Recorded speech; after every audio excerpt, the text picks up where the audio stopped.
In today's tutorial, I'm going to be sharing my process for drawing the hydrangea flower. My sister is getting married this month and all of her wedding colors are based on these beautiful pastel flowers, so this one is a special one for me and I can't wait to share it with you.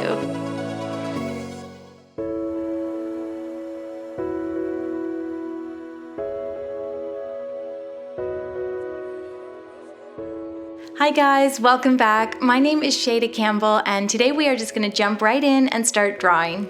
So I think the hydrangea is quite simple and fun to draw, and we start with kind of a lumpy circle or oval shape in the middle of the page. We'll do this in pencil first. Then you do a line coming straight down and then an angled line, at least the way I'm going to draw mine. And I'm going to put 3 leaves on the hydrangea today, and the first one is sort of going in behind the blossoms, the big lumpy circle. So we'll put that in front with the leaf going in behind. And then we're going to do another leaf that actually goes in front of the stem. So we're going to make the drawing quite, I suppose, sort of 3-dimensional and add lots of perspective by having these leaves going in all different directions.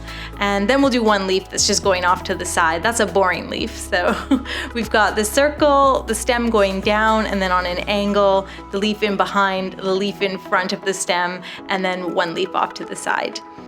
I'm gonna lightly erase that leaf because it got quite dark. I'll go over it again, and then I'm gonna add all these jagged teeth to the perimeter of the leaf. Those jagged bits are the teeth, and the hydrangea plant has quite a lot of them. They're very tiny. And I'll continue that on all the other leaves, also doing a line down the middle of each leaf, and then adding all of these lines of, I guess, what you would call veining. And I do recommend doing those in pencil. You'll just be so much more confident, and you can sort of quickly place them in the perfect spot because you're not worried about doing it wrong, and then you can always go over your pencil in pen. Now let's talk about the hydrangea flower. It's made up of all these tiny blossoms, and the blossoms all have 4 petals each, so you just start with a circle and then do the 4 petals around it, and then of course you can tuck some of these little blossoms in behind other ones. Some of them are going to overlap. Some of them might just be made up of 2 petals that you can see. Some of them you might abstract a little bit and make the lines a little broken so that the plant or the flower doesn't look too sort of heavy, I suppose. But let's go over everything in pen so that you can really see what I'm doing. So I start these flowers with a little circle for the center, the top petal, the bottom petal, then those 2 side petals, and I do a bunch of them, and they're overlapping and they're all sort of interlocking, and then some of them I abstract a little bit by creating, bits with broken lines or bits that are only made up of a couple petals, and they're not quite as strong as some of the other ones, and we'll continue to fill in that entire oval shape. But I think I'm going to go back to that. I want to kind of continue on with the rest of the plant. I'm getting a bit bored of these blossoms, so I am just doing a double line for the stem, and then of course where the stem meets the leaves it gets quite thin. We'll go around all those jagged little teeth. They do not have to be perfect. It's a plant, they wouldn't be perfect anyway, and the perspective of the leaves might be so that you wouldn't see all the teeth, so just have fun with that. Remember to do the line down the center of each leaf, and right now I'm just going around the perimeter, basically doing a contour drawing.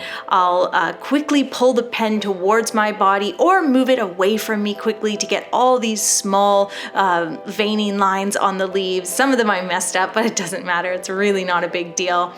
And I'm just going to finish up and fill in there. Then I'll go back to the flower, and as I reach the top of that oval area that I first marked off, I'm really abstracting and using a lot of broken lines. And again, that just makes the flower, I think, look a little more lively and whimsical and ephemeral, and you really don't want the illustration of the flower, especially something as delicate as a hydrangea, to look heavy. And I'll, as I get rid of all my pencil marks and I can step back and see it, I'll just add little petals wherever I need one and kind of fill out the shape of that overall flower. And once I'm happy with it, I'm going to start shading. And I do that by adding little lines to each blossom. And you can see the lines are sort of coming out from the center of the flower, and that helps with the depth, the look of depth. But the lines are not touching the center or the stamen. So I think that really helps the flower flower to look lively as well, and helps with just the overall look. So they don't quite touch that center circle, and I'm just adding it to almost all of them. And once you've added all the line shading, you might find there's some little blank spots there, and you can sort of fill in little half bits of flowers and put a stamen or a petal wherever you need one, a little more line shading, and the whole blossom just comes together and it looks really, really pretty. Now I'll add some line shading to the rest of the plant as well, especially the stem. I'll do that quite dark for a nice contrast within the entire piece.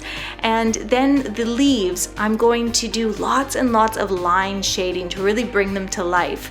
Now I'm just pulling the pen towards my body and creating all these thin, sketchy lines. And what I'm focusing on is making the lines, making sure that they move the same way that the leaf is moving or that the veining is moving. So the veining lines are curved, the leaf is curved. So all these little sketchy line shading lines are going to be a little bit curved as well.